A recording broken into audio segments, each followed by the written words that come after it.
All right, good morning, good morning. I found this interesting thing in the big, beautiful bill that I thought was being underreported. Nobody seems to know about this. I saw one guy talk about it, and I'm like, this is amazing. And wait, hold on one sec.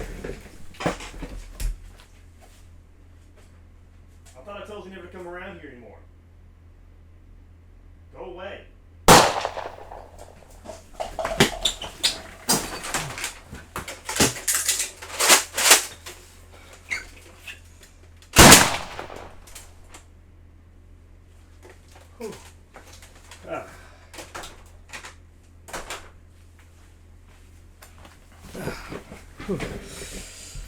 Ah.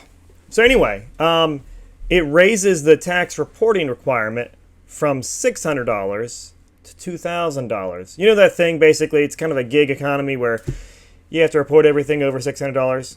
Technically, I'm not an accountant. Don't take, just take this as entertainment advice. Not really advice at all.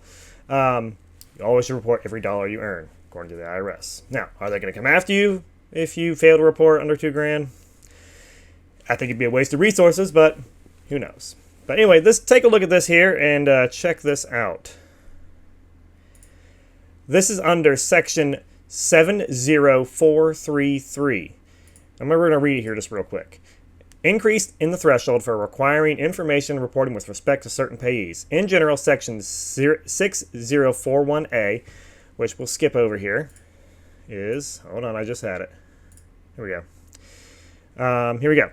Section 6041A, information at source. Payments of $600 or more.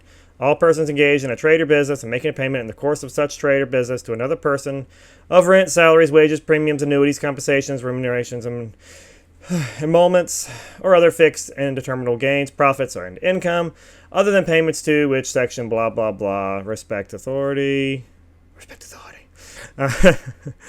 of $600 or more in a taxable year, or in the case of such payments made by the United States, officers or employees of the United States having information as to such payments required to make returns in regards to, by the regulation hereinafter provided for, shall render a true and accurate return to the Secretary. Basically, if you make $600 or more, or you pay $600 or more for certain qualified things, you have to report it. I don't know why that would be so low. That's a lot of work. You have to have your accountant generate a 1099. I work in a business. These are common things we have, but for an individual, it doesn't really happen all that much. I wonder if it would apply if you had to...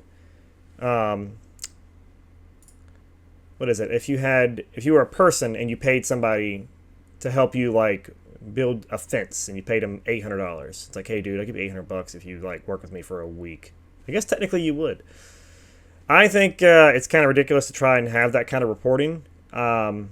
It's such a low number, and you've heard it before. I believe eBay follows this rule. If you sell a lot of junk on eBay, and you sell more than $600, they're going to file a report to the IRS. Now, this is going to help a lot of things. This is going to help accounting so much in the future because basically all companies are going to be like, oh, great, I don't have to file one until it hits $2,000 now. Basically, this number is going up to $2,000. And let's go back to the bill and see where it is right here. Section 6041A is amended by striking 600 and inserting 2,000. Inflation adjustment, section 6041, is amended by adding at the end of the following new subsection, inflation adjustment. In the case of any calendar year after 2026, the dollar amount in subsection A shall be increased by amount equal to such dollar amount multiplied by the cost of living adjustment determined under section 1F3 for such calendar year, determined by substituting calendar year 2025 for calendar year 2016 and subsection A 2. So basically what that means, oh wait, hold on, I have a little more qualifications on that. If any increase under the preceding sentence is not a multiple of 100, such increase shall be rounded to the nearest multiple of 100. So, case in point, for the first year, you have $2,000. If it's a 3% increase in inflation, if that's the number they come up with, there's always clever accounting, and I'll be fair, I did not read the inflation adjustment. It should be just the inflation number, which is currently, I believe, somewhere between 2.5% and 3%. I think it's 2.7. It changes every month. But if you had an annual inflation rate of 3%, that would be a $60 increase. which is generally a good number. Yeah, a 3% inflation rate in a year, as much as the news tells you it's bad. In economics, it's reasonable. It's a good number. It's not like it's a bad number. Honestly, anything below 3, I was taught in school that that was bad, that you're getting too close to deflationary numbers, and you need to fix it and get it back up to 3%. I have doubts that's true anymore, but that's another video. Anyway, so if you have a 3% inflation rate, you times that by the $2,000 original number you have here, you get $60.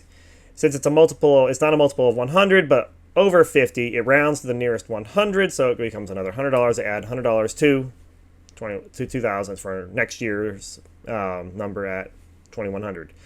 I believe if it's less than that, if it's a, I believe 2% increase, then it's not going to go. It's just going to be a 0 because it's the nearest multiple of 100. So the nearest $100, if it's 49, it's nothing.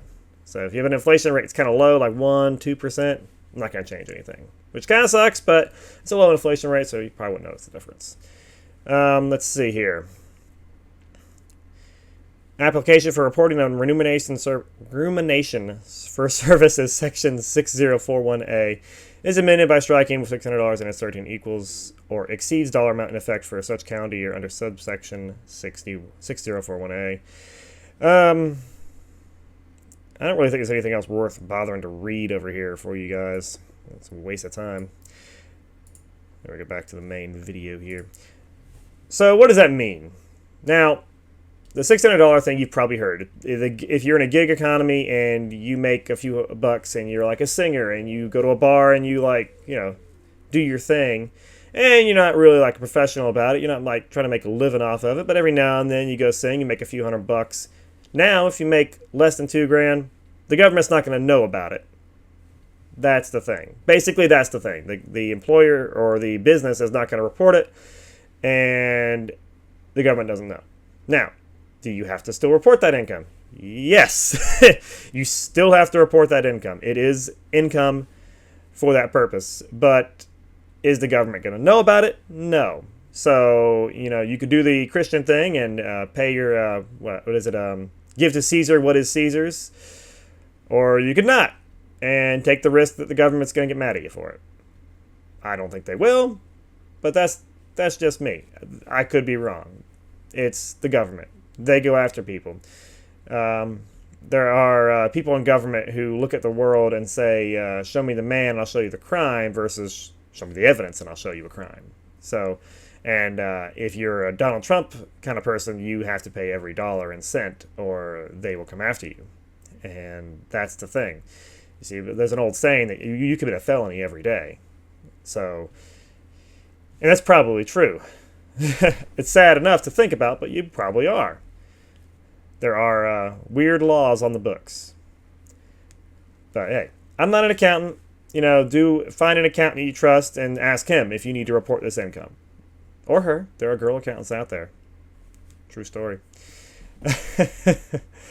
Oh, gosh. But yeah, what do you guys think? Is it going to change your life? I mean, I thought this was an amazing piece of legislation that really changes everything. Now, the left thinks this whole bill is going to destroy the country, and they're saying it spends too much money. Please, they weren't saying that when Biden spent trillions of dollars for nothing. I mean, I didn't see any changes with what Biden spent. That money just evaporated, and that was over $1 trillion. Now, this is, I believe they're saying this is going to end up costing taxpayers $2.9 trillion over the next several years. They're probably right. I think this bill is going to probably increase the deficit. And that's the thing, though. Republicans do this, Democrats do it. The whole point is increase the deficit, but increase your income faster than you increase the debt. That's what they do. It's like maxing out all your credit cards and then hoping you get a raise next week to make the minimum payments. And that's what the government does. And so far, it's worked. And if it doesn't, we can just print money. And if any country can get away with printing money, it's the United States. Other countries can't do what we do. It's a fact of life. We study other countries in school, and they follow the rules.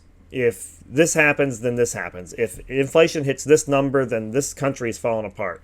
And you see that in Venezuela, Zimbabwe, where they had hyperinflation and the country basically had worthless money.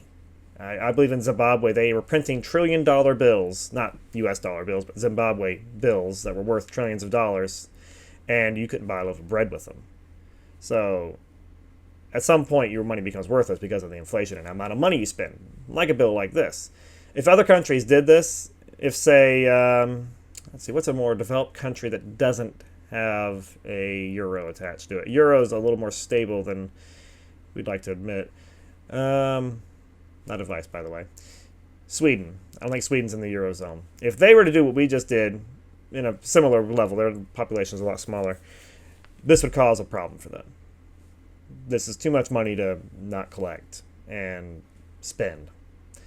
So they would hit hyperinflation because of this. They'd probably go bankrupt. United States, probably get away with it. I think it's a great bill. I think it's going to do a lot of great things, and I'm excited to see what the economy does. It's an amazing thing when you get to live in such a volatile time in the country where things are just happening left and right. I feel like under Biden, if anything did happen, it was bad, and other than that, nothing did. You know, and I rag on Biden all the time. I don't wish him any ill. He wasn't a he was a bad president, but he's not the evil guy that Republicans want him to be. He's just an old man who had bad ideas, and that's about it. Although he might be kind of a racist because you have you have some comments he made in the 80s that were pretty bad. But people say a lot of stuff that they regret. Maybe he regrets that. I sure hope he does.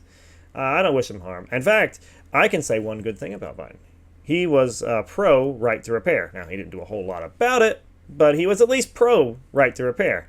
And that's another video I'm going to talk about later. I think it's very important. It's something that's under-reported in the world. Right to repair. Anyway, that's it for today. I hope you have a blessed day, and we'll see you next time.